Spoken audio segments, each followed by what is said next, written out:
Ba-ba-da-boom. Hello, everybody. It is January something. What is the date today? What? Today's the 11th? I thought you said 15th for a second. I'm about ready to lose my water. Today is the 11th of January, 2012. And we are getting ready for NAMM here, and life is crazy. But we thought we'd sneak in a little show. I'm going to try to do one next week, actually.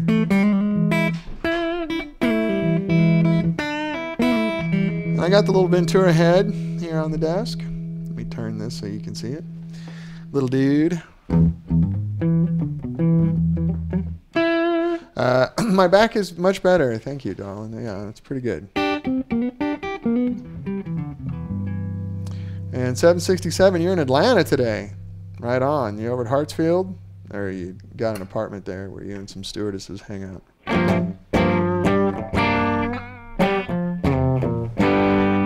It's only a joke, only a joke, only a joke.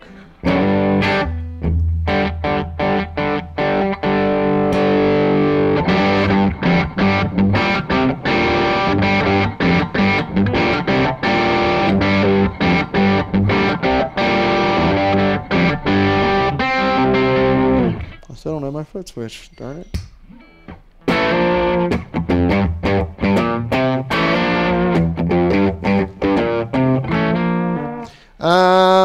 Yeah, Carp. I said you mentioned a new album last week. Who was it? It's not actually a new album. It's like 10 years old. 12 years old now, I think. It's a brand new Immortals. And it's fantastic. It's David Ryan Harris, who plays with John Mayer, and Johnny Colt playing bass, who's the original, thank you, the original bass player in the Black Crowes, who Johnny and I used to play in a band together in Atlanta called The Law. And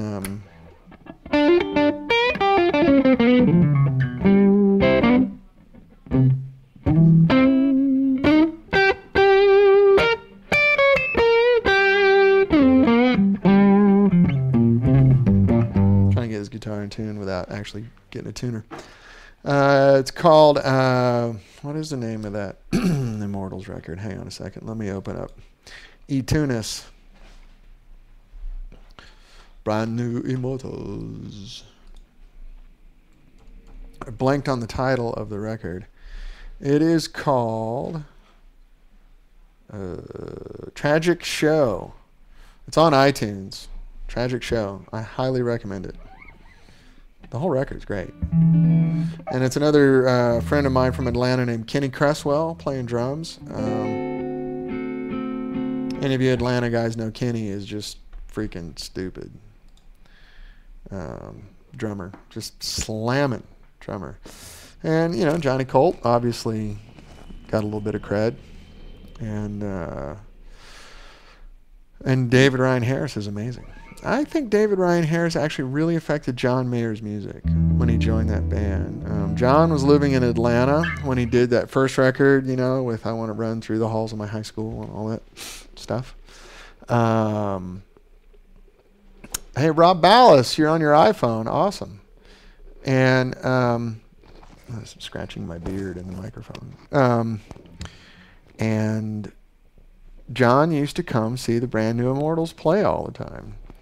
And this when John was living in Atlanta, writing with his writing partner, Clay Cook, who's also one of our customers. Clay now plays for the Zac Brown Band. And John was influenced by the Brand New Immortals. So you listen to the records after David got in the band, they start sounding like the Brand New Immortals. And it's really cool stuff. It's a lot harder rocking than John Mayer's stuff is. But it's really good. And it's still kind of hot, isn't it?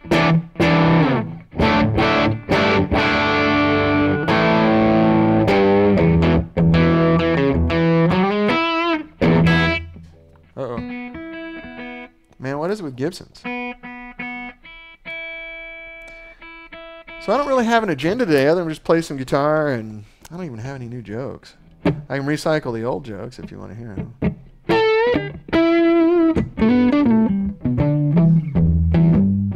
I got a cool guitar here I'm going to play in a minute too. It's called a Red Rooster. The guy's a guitar maker here in LA, and he brought one by. We're just going to put it in our booth in the show.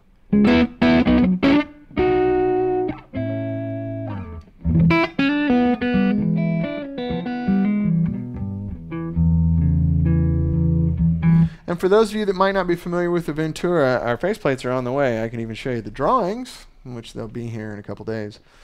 It's a pair of 6v6s. It's a small amp. It's the newest one in our red line.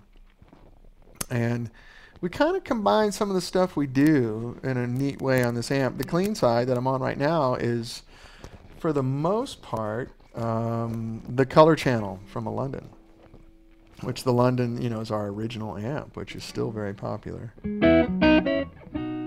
But it reacts very differently going through 6v6s in a really nice way.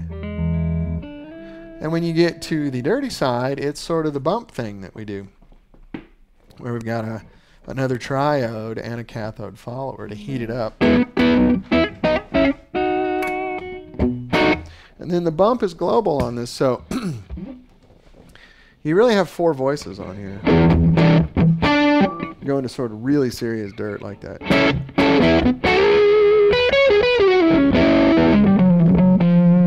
And I'm killing Ustream with that, aren't I? I'm seeing red lights everywhere.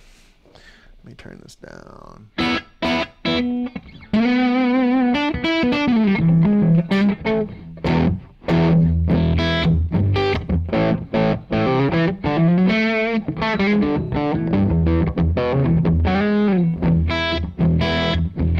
God, this guitar.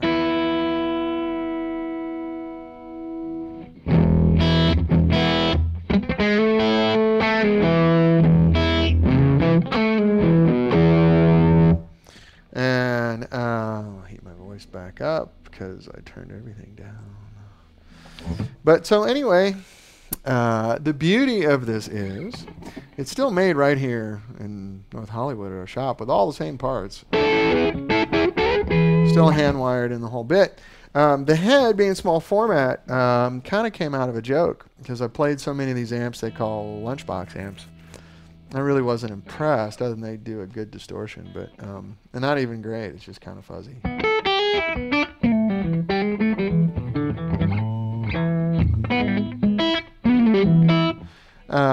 So I can make a little amp that's a real amp without it being a huge compromise, just a Tonka toy. So we made this for fun, and then everyone liked it. So now we have to sell it. Ah, darn it. But the head list price is $13.50, and the combo 112 combo is $16.50. So that's more than $1,000 less than our blue line stuff. The only real difference between the red line and the blue line is that the transformers are machine wound instead of hand wound. We have them made in Chicago at a company called Magnetic Components, who's been doing transformers for a lot of your favorite amps for about 50 years. Wow, man, Ustream's just cranking now all of a sudden. Oh, Rob, you ordered one from Teddy at Macon? Excellent. Thank you, man. I appreciate it. Let's see if I can cool Ustream off so I can kill you guys with distortion.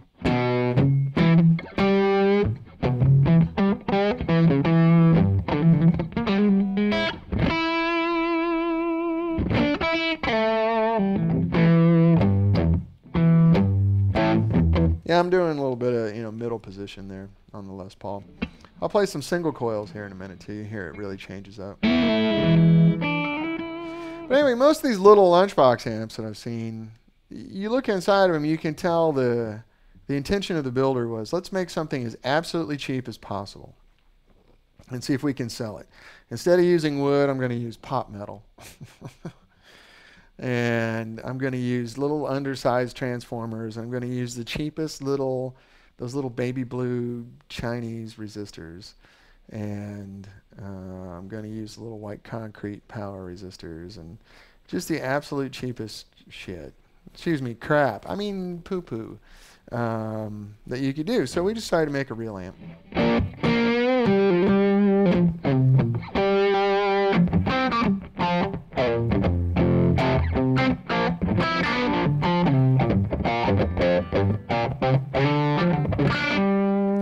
And, the result is something that's actually cheaper. It has an effects loop on it, and it has our proprietary master voltage.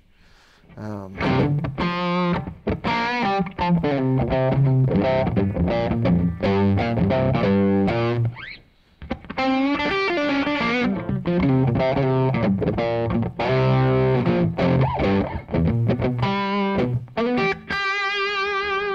it acts and sounds like a real amp, and it's got some vocabulary, my favorite word.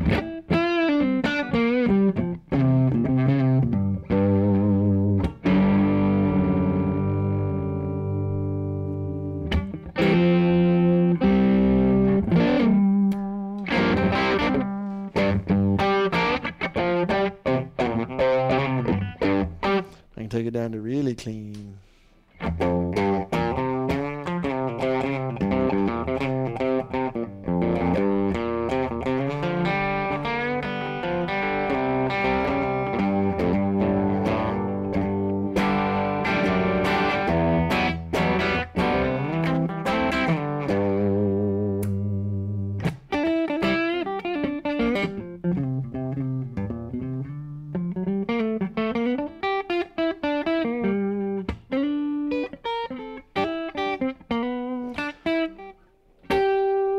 There you go. Let's do a single coil.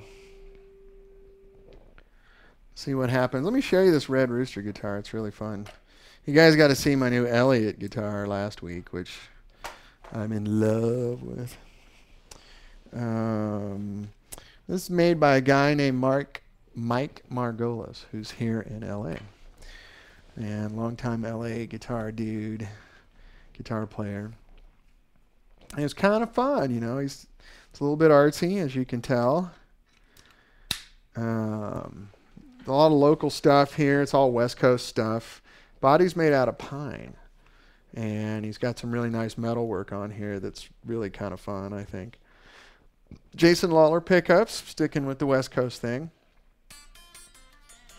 And Joe Barden hardware, who's Southwest, Arizona. Oh, no, that's not right. Where's Joe Barden? Oh, I forgot. But anyway, yeah, it's got a Lawler Imperial in the neck and a Lawler 52 Special in the bridge. Really nice pickups. And a little bit less output than my Les Paul. But I don't know if a chord's not working right or something.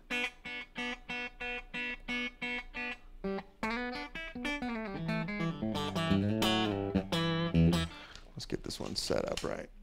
Let me make sure something sounds weird.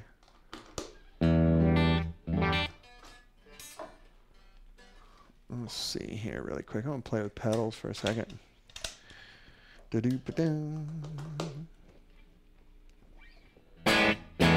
Oh, I'm in open G.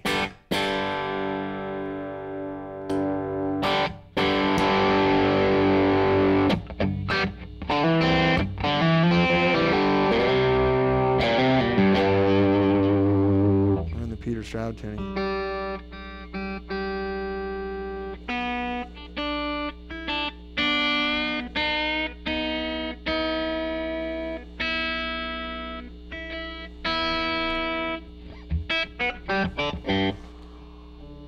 I'll get it here, sorry.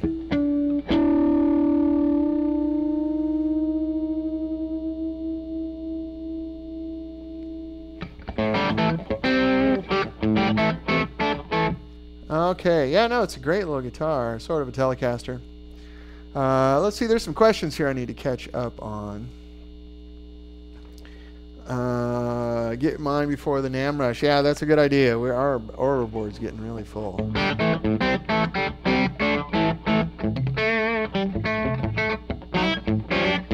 That's right. Joe Barden's in Virginia.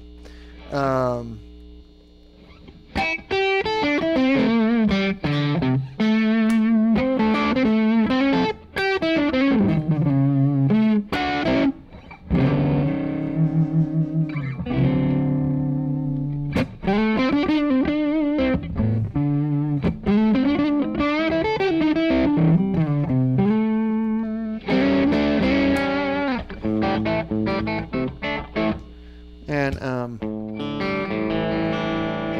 I'm gonna have to tune it, guys. I'm sorry. Let's see what's going on. Hang on a second. Anyway, it's just a fun little guitar. I really like it, and I think the price isn't going to be too bad on them. I don't remember exactly what it is, but I thought, oh yeah, that's cool.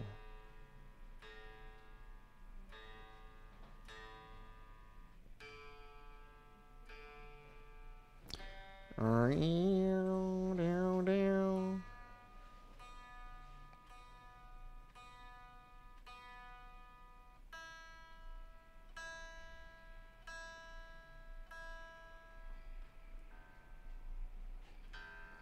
Bum ba do do do do do do do. So anyway, yeah, it's pine body Telecaster type thing. Easy move fun. Easy move fun. Danny like. Nice and light too, being pine.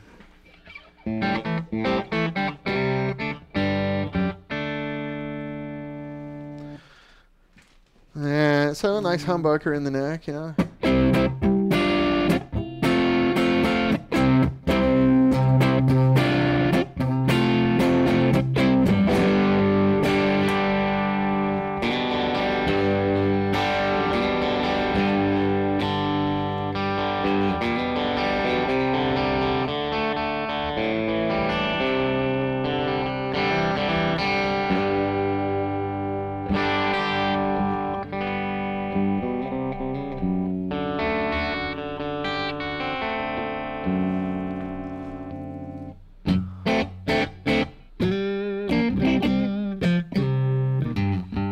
Nice middle position there. You got 3 coils going. You know, humbucker mixed with the single.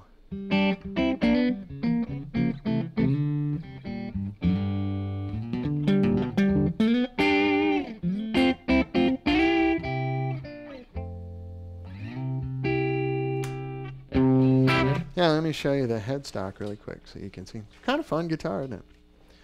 I like it. Red Rooster.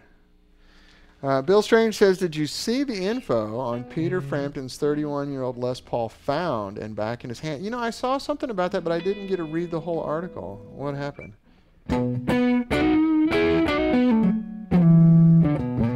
The weight's very light. It's pine. So I would guess it's right around 7 pounds.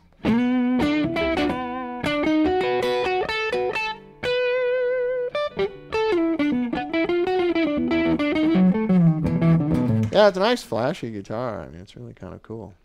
Let me get you some reflections off of it there somehow. But yeah, it's cool. I like it. He had a few different colors he brought over today. I just like this one with the humbucker in the neck because I don't have a Tele in that configuration.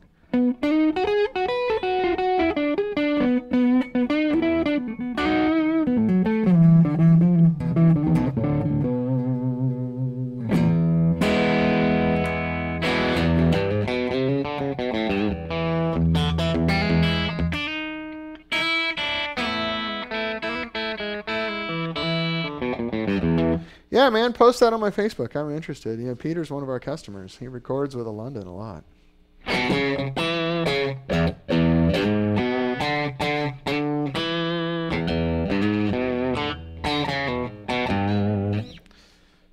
Uh-oh, the move is back. Hang on a sec. Get my hair out of my face. It's my big Sony headband.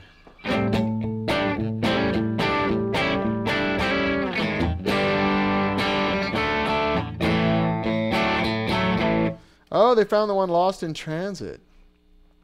Wow.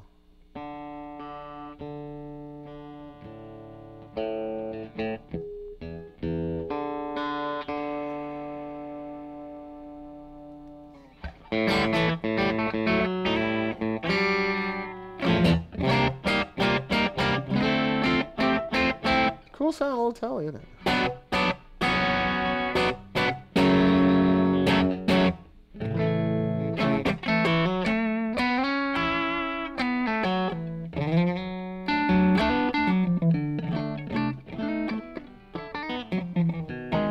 Hey, Bob. I didn't know you were here. Bob Dragich. Everybody say hello to Bob Dragich. One of my favorite members of the media.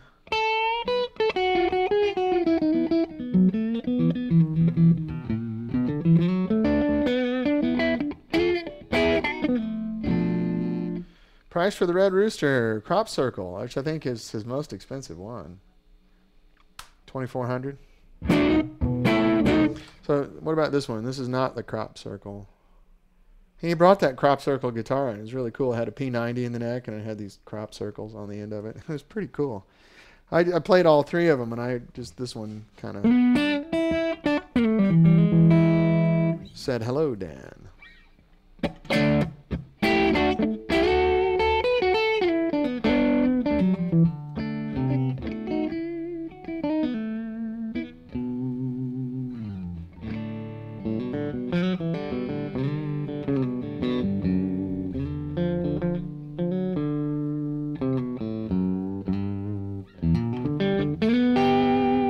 Cool sound, isn't it?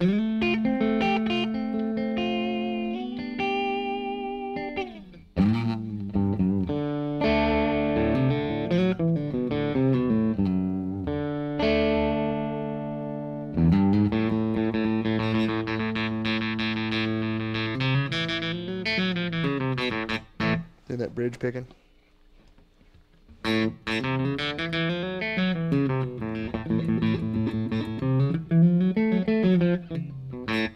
Telecaster, man.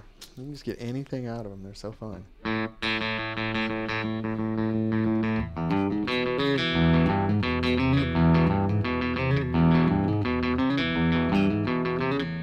Versus all I'm doing is just picking in a different part of the string. They're so sensitive. That's middle position. Let me just go to the bridge pickup.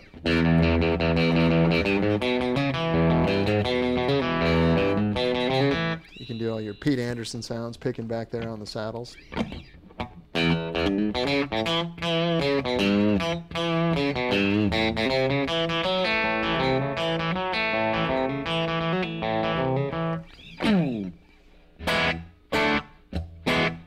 What was that? Please, please, baby, baby, come back home. It's so cold, holding on here all alone. You come back, I can't remember. Promise I'll be good. You come home, baby, like I should. Yep. Good hillbilly picking.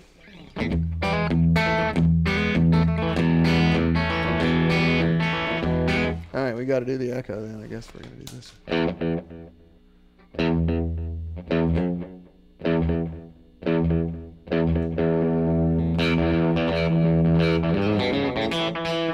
Too strong. It's hard to do this in headphones. I'm so bad at it.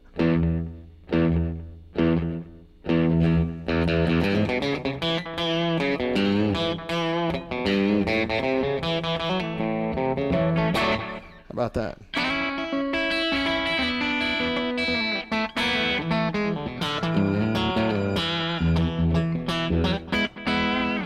Yes, single and hum like the Keith Richards. It does the Stones thing really good. This whole guitar does. If I don't pull the cord out of the guitar.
words to that song, but Tumbling Dice, one of my favorite. Here's just on the neck pickup.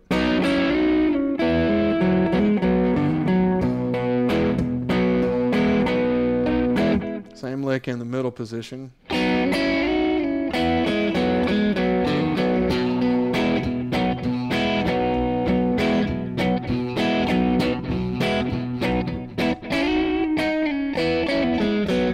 Now on the bridge.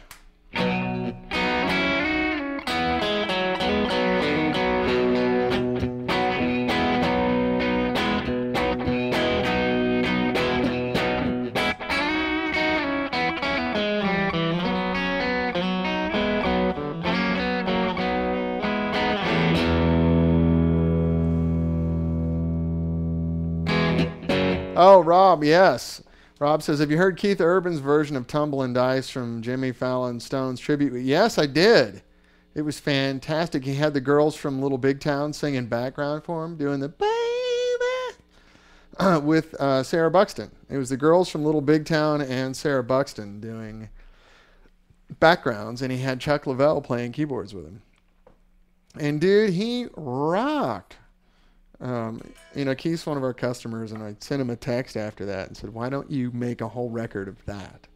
Because you killed it. And all I got back was, haha. But, yeah, Keith was great. Look that up. Keith Urban on Jimmy Fallon doing Tumblin' Dice. He killed it, for being Mr. Country Dude. I was like, man, you got another career playing rock and roll, man. That is good. Yeah. Yeah, that was really nice. Yeah, just go on Google and do Keith Urban, Jimmy Fallon, Tumbling Dice. And he kills it. He's playing a 335 through a JTM 45 combo. And it sounds good. He just kills it.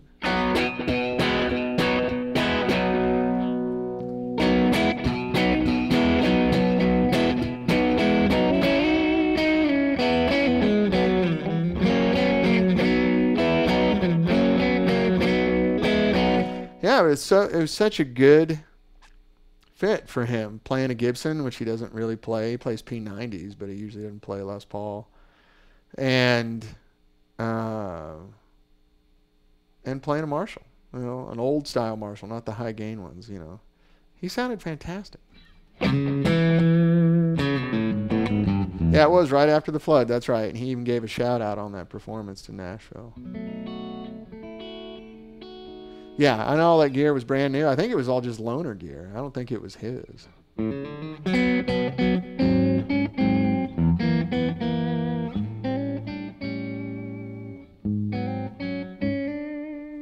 But, I mean, I've been in the same room. I actually jammed with Keith a little bit when he bought a bunch of amps from us. And dude can play the frickin' guitar. He kind of keeps it mellow for his own show. But sitting around playing, the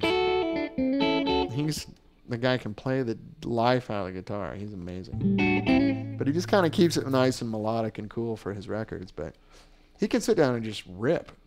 Play anything. You want to play rock and roll or metal or jazz, he'll just sit down and do it. He's really good.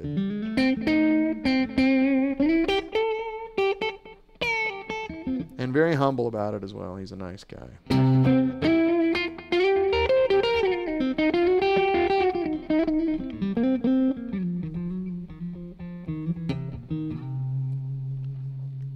Guitar sounds pretty decent, doesn't it? It's good. I got my Strymon El Capistan on right now.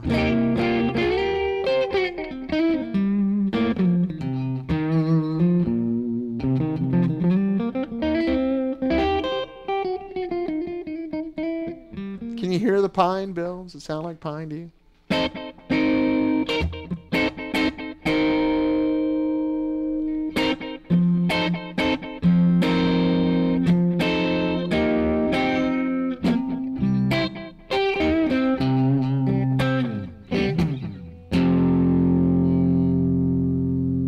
Sound though, right there. What we got it.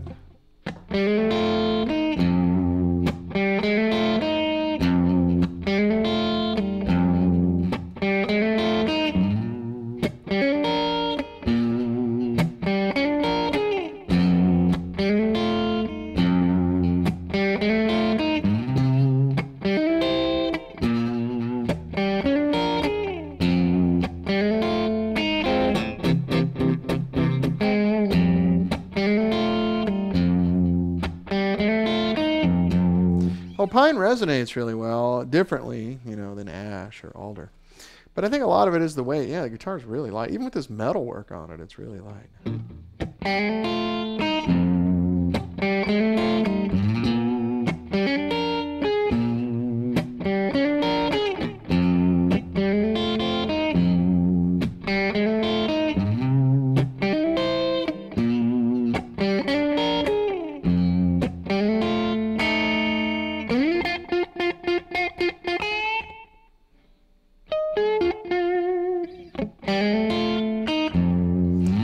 Yeah, Bill Strange, man. I can tell over an internet broadcast that guitar's made out of pine.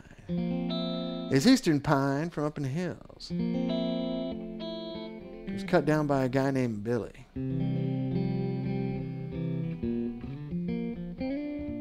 With a gasoline chainsaw. I can tell, man.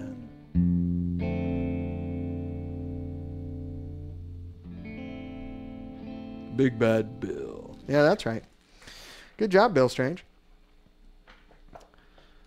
I love that. I beat up them guitars.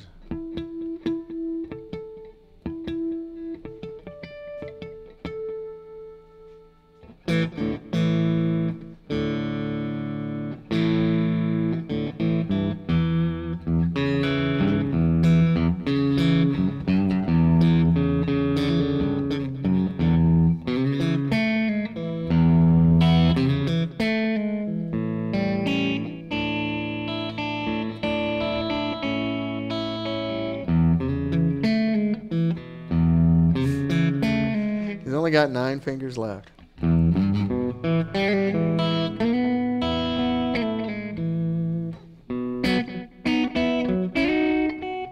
Thanks, Bill. Yeah, that's nice. I'm glad Peter got his guitar back, huh? Peter DeFrampton is such a gentleman. I don't profess to know the guy, but my interactions with him, he bought an amp from us. We're just superb. He's such a gentleman, such a nice person. And still can play his butt off. Man, can he play.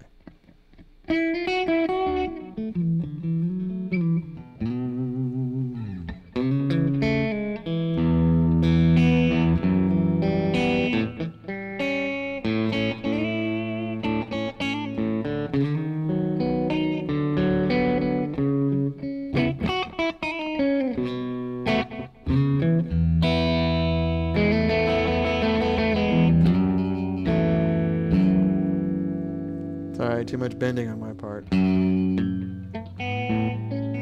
All right, Carp. Thanks for coming by, buddy. Yeah, we'll see you next week at NAMM.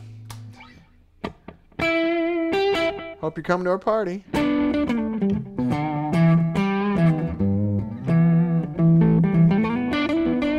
Yeah, we have Mike Campbell playing again this year at our party. Mike Campbell from Tom Petty's band, of course, with his own band called the Dirty Knobs.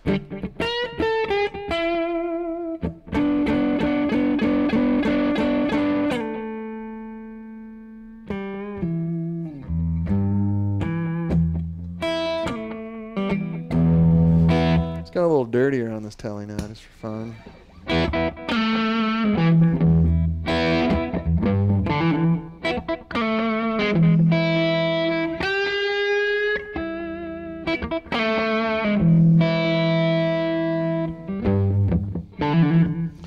Running Down a Dream.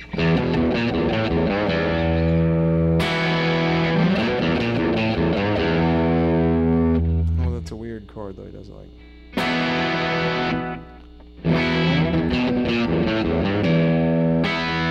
Is that right? Something like that. You can do.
Lots of echo there. Sorry. Sorry, man. I'm just having fun playing. I don't even know. Hey, Stratocaster Mojo. SW53212174339 says, any update from Peter on the Big Hat record? No, I haven't talked to him about that, actually. What are the dimensions of the Ventura chassis? You mean just the chassis itself? It's 12 by 6. I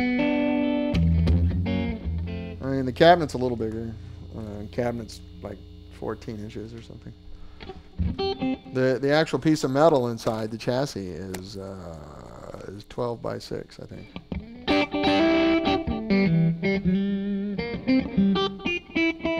Yeah, the cabinet's somewhere right. I can't remember the measurements off the top of my head, but yeah, 14.5 inches, something like that. It's the cabinet, the metal chassis, the screws are right here. So there's like an inch on either side past the end of the chassis. So yeah, 13.5 inches maybe. It will fit on an airplane. It will definitely fit in a taxi cab. Green eggs and ham.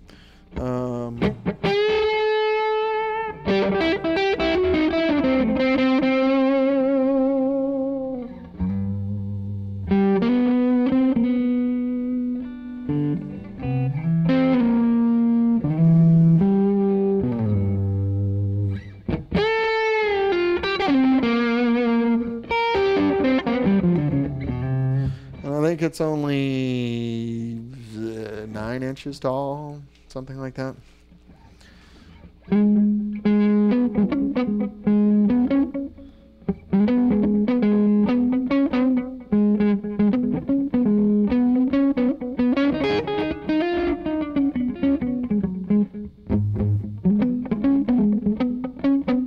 I love playing with that echo like that.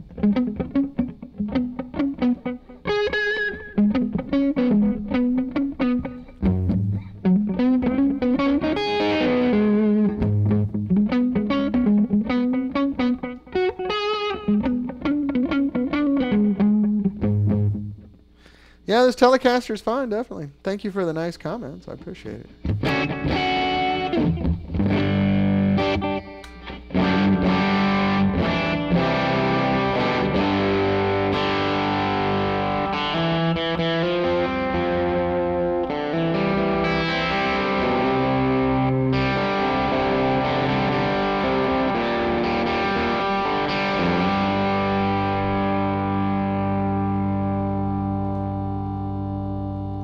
Guitar ring's nice.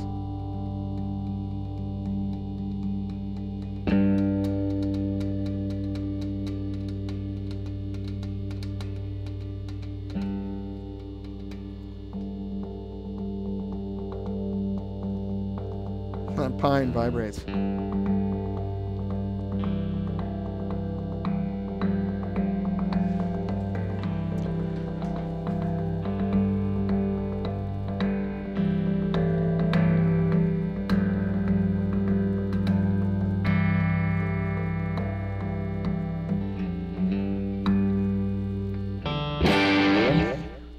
Stratocaster Mojo. This is a Red Rooster.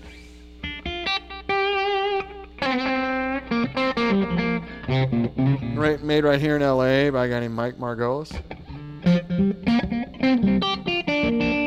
Oh, Tartan Special says, I just checked out the Keith Urban Tumbling Dice video. You weren't kidding. What a fantastic version. Yeah, man, Keith can lay it down. I mean, he's, I think, a rocker at heart. When I've sat around playing with him, we always play rock. Not that I'm like, we're buddies and we hang out playing guitar. I've just had the opportunity a couple times. Very, very fortunate opportunity to do that. And dude can lay down the rock and roll, man. But I thought that Stone stuff was perfect for him. I mean, it just felt so natural.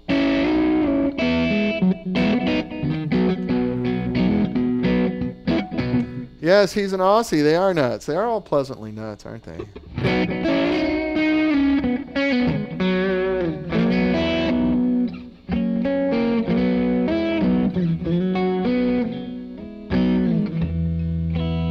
Yes, I like every Aussie I know is really sweet. I think Keith's parents are from New Zealand. I think he was actually born in New Zealand. And immigrated to Australia when he was a little bitty kid.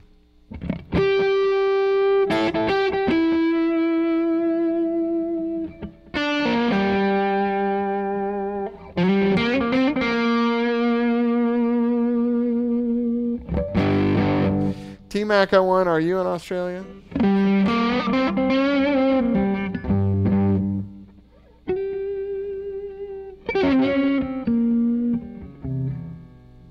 Well, how many native Australians are there?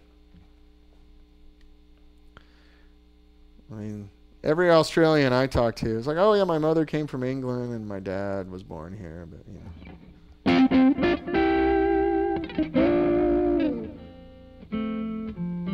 There's that little Australian posse in Nashville who are also sweet. Keith and Jed Hughes and the Green Cards. And what's his name? Tommy, the ridiculous guitar player. I'm blanking on his name now. You know, he beats on his... Yeah, the AC/DC guys. They're born in Scotland, right? Tommy Emmanuel. Thank you, Rob. Yes, Tommy Emmanuel. Which is where I got the...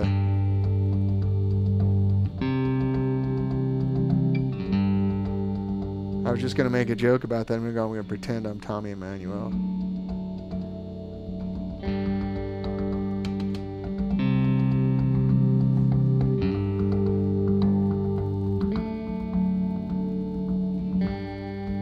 But those guys all live in Nashville. Except for the AC/DC guys, of course. But.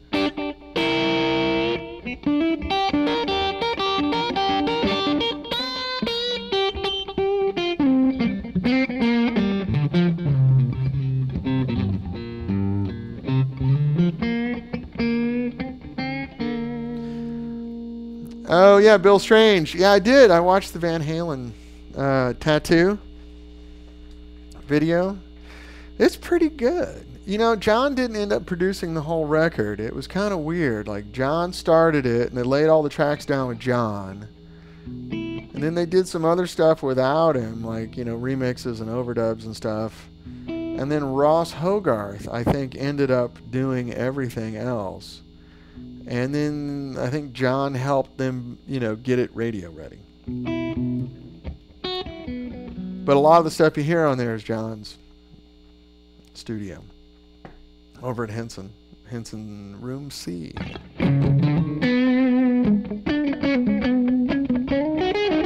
Actually, the 122V Royer that I've been using was the one that they used to cut that record. I don't have it today. We're just doing 121s today, but the 122 was the one that was on Eddie's cabinet for that whole record, and the one that Royer lent him.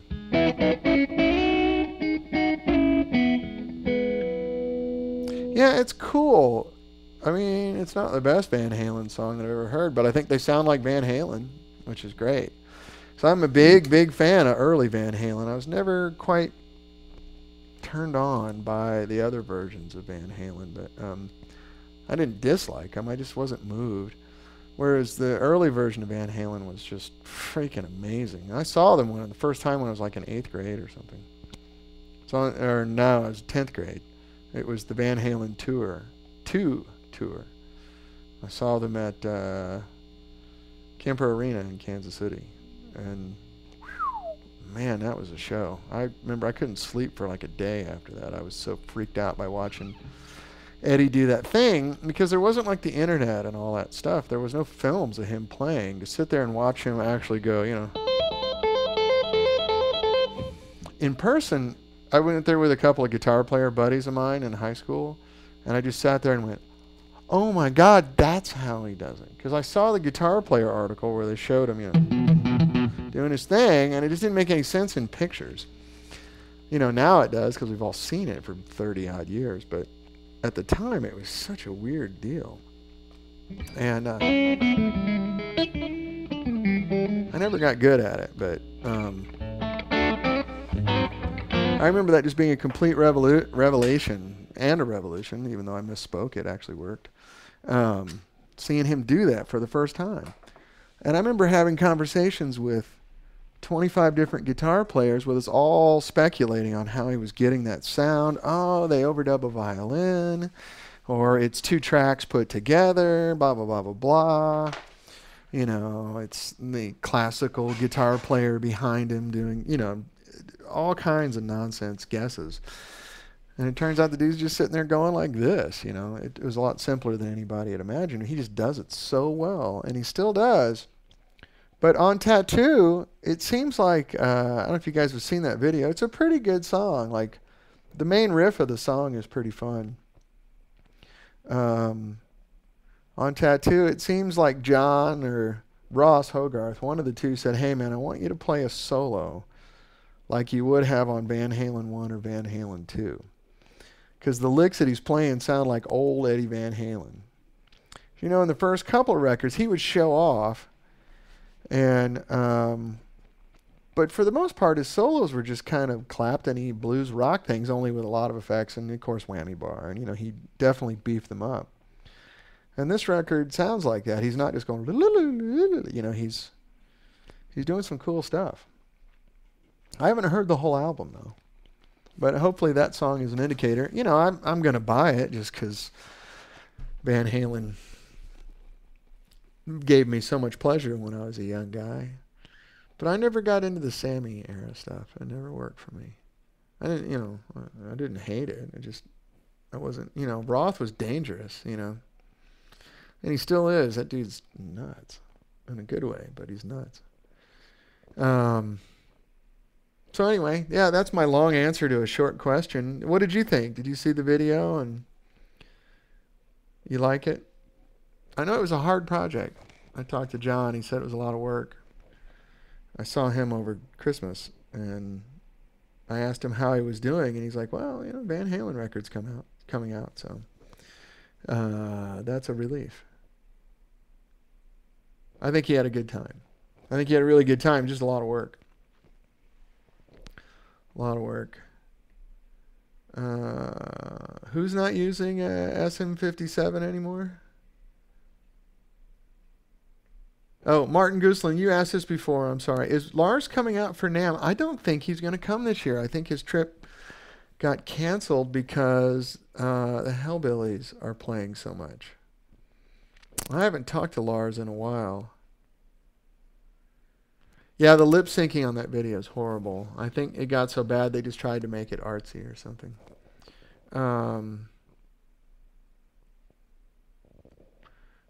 Yeah, I wish Lars was coming out. I miss Lars. He's my brother. But yeah, I don't think so. I need to call him and see what's up. Last I heard, so I know that the Hellbillies, they're doing a new record also. And I think they're just booked. And I don't know, Martin, if you knew, but Lars and Aslag's brother passed away. Their older brother, Arne, passed away. So I think they're just hanging out. I don't think Lars is going to come by this year, which is understandable. I don't blame him at all.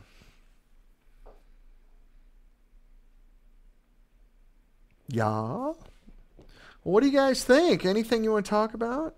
Yeah, I know. I'd love to see Lars. I'd love to do a show with him. I'm definitely coming back to Norway, though, this year. So We will make it happen. We were trying to do it from their studio, but their internet connection was so bad. Their studio is kind of in the country outside of Oslo, and their internet, it was like a DSL kind of poo-poo internet. And, they had 3 or 4 computers on there and guys on their cell phones, and we just couldn't get enough bandwidth to do it. But I think I'm going back out there to Velvet, their studio, Velvet Recording. I'm going out there. I think I'm going out there at the end of the spring. What's your favorite setting on the Ventura? Taking notes. I like to keep the volume right around 6. And I got the tone right now on about 7. I always run the tone a little bit brighter for the show just because Ustream tends to roll a little high end out. And I have the voltage all the way up. I keep the bump on and then just switch in between there. Is the Ventura going to be available as a combo with a 10-inch speaker? Yeah, we're working on that. I had the combo cab on here last week. We'll have it at NAMM, but I don't think I'm going to have Tolex on it, so you get to see the raw cabinet. Yeah,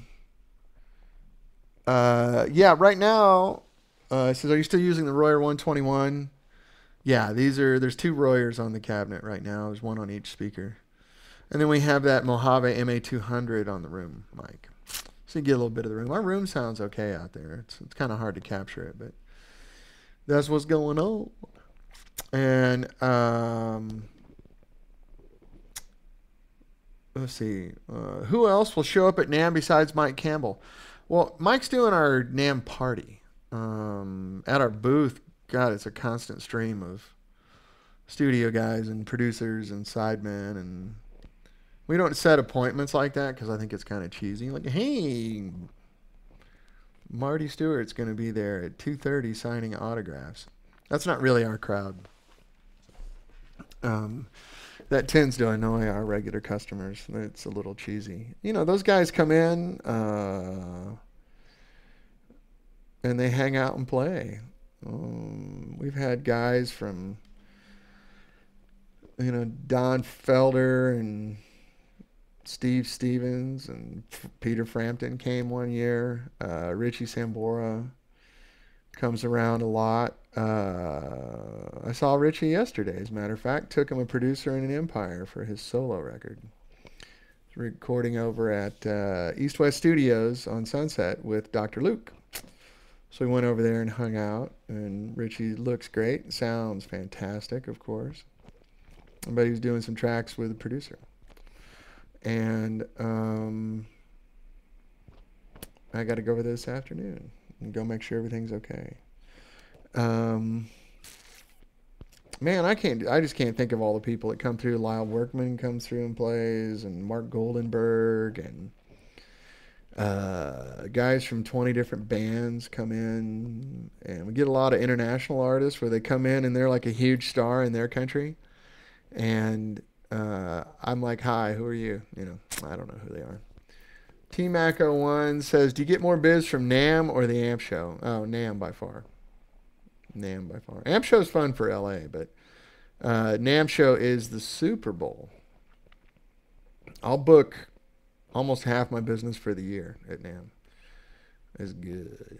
Well, they're just people. There's more people there, and they're from all over the world. And, I don't sell directly to individuals. I sell to dealers, except for artists. So, when I go to a trade show, like the AMP show, it's good because I do it for the press. But I can't sell my amps to anybody coming there.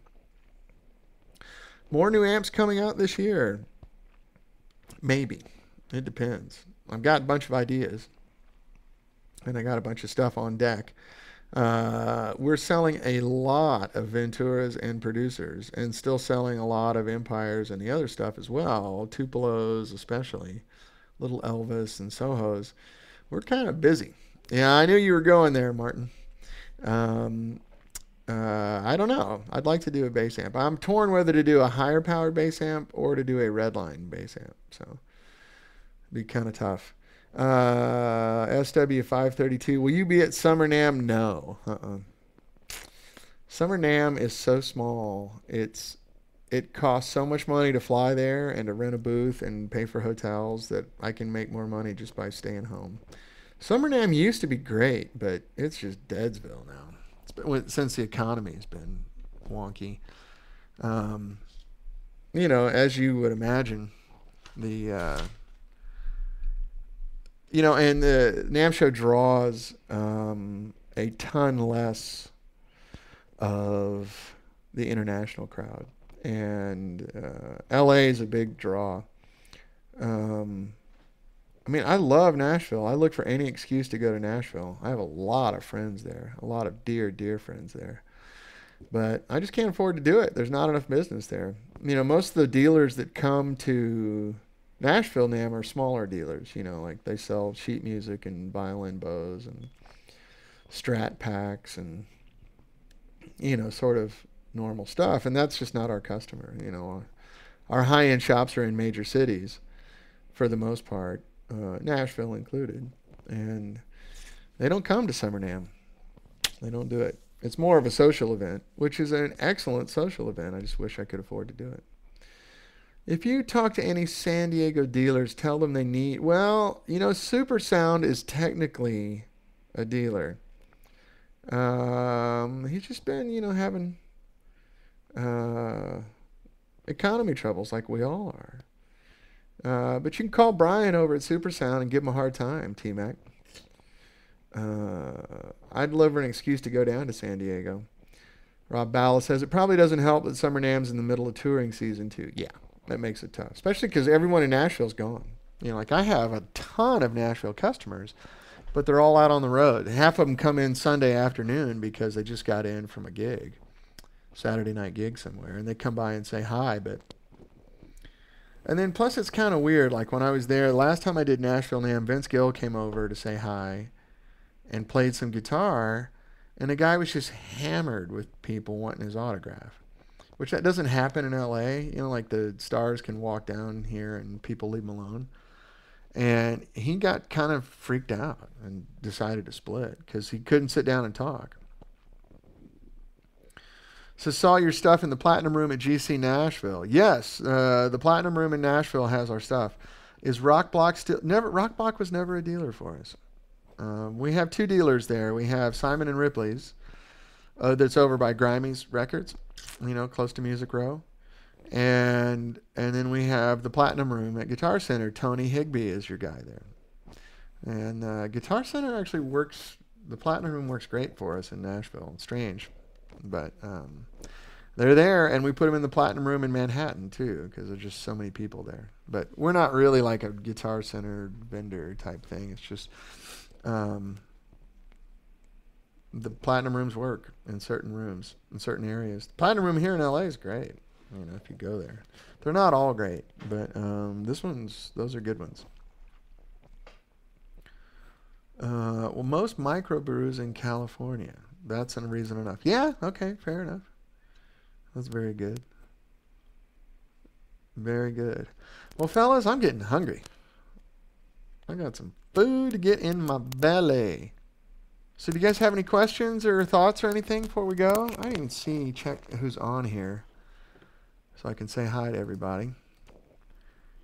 Lukewarm, Blaine, Bob Dragich, Kojo Guitar, Dahlin, FS75, Gibson 88, Guitar Dom, Knut Berga, Luke, Martin Gooseland, North Slomo, Rick C 007, Rob Ball, Stratocaster Mode. This is great. I love all you guys. I appreciate you coming back.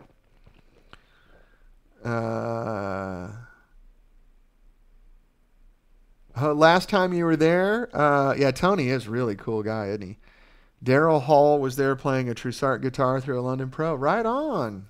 I sold a guitar to Daryl Hall like 22 years ago or something. That's hilarious.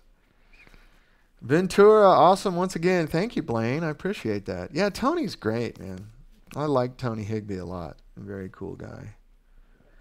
Well, I'm going to go eat some food. I got a dude going to show up here shortly, so I need to go eat food.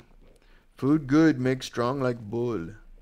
Have a good damn. I'm going to try to do a show next Wednesday because next Wednesday is my oldest daughter's birthday. So I'm going to stay here on Wednesday until she gets out from school so I can go have a date with my daughter before I go down for the last night to start staying at NAMM. So I think I'm going to be here doing a show. Martin Gooseland says, great as always. Thank you, Martin. Can't wait to get my Ventura, and a producer will be ordered as well. Oh, thank you. Tusen tak. I appreciate that sincerely. Yeah, Arna's got a bunch of stuff coming over, so you will have one. Very good. So, yeah, we'll do a show next week. I'll be all tired and crazy. Or I don't even know if I'll have an amp to play. They'll probably all be down at NAMM. But we'll figure out something. I'll play one of my old Marshalls or something if you want. Play my 69 Super Lead, which is a fire-breathing monster. I could do it since it'll be on the other side of the wall, but I think it'll be so freaking loud it'll thump these microphones pretty hard. Yeah, if you want to hear one of my old Marshalls, we can do that once just for fun. I got my old cabinet. Yeah, we can compare a Marshall and an Empire. I think you'll like the Empire very much. Oh, excuse me. Yeah, I've got my old basket weave cab and a 69 Super Lead or my 71 50 watt. My 69 Plexi is July 69. It's like the holy grail Marshall. And I've got all mullered power tubes in there. And Telefunken smooth plate 12AX7s. So it might not be a fair comparison in that respect, because I have the world's most ridiculous sexy tubes in the Marshall. And in the Empire, it's all modern stuff. But you can compare it. You can see they're really close. Cool, fellas. Well, let's see. It's 10 after 1 on the West Coast. I bid you all a good afternoon or a good evening, depending on where you are. And it's January 11th again. Again. It happens like every year. And we'll see you next week. If you have any ideas or thoughts for what you'd like to see or hear on the show, let me know. And I'll try to make it happen.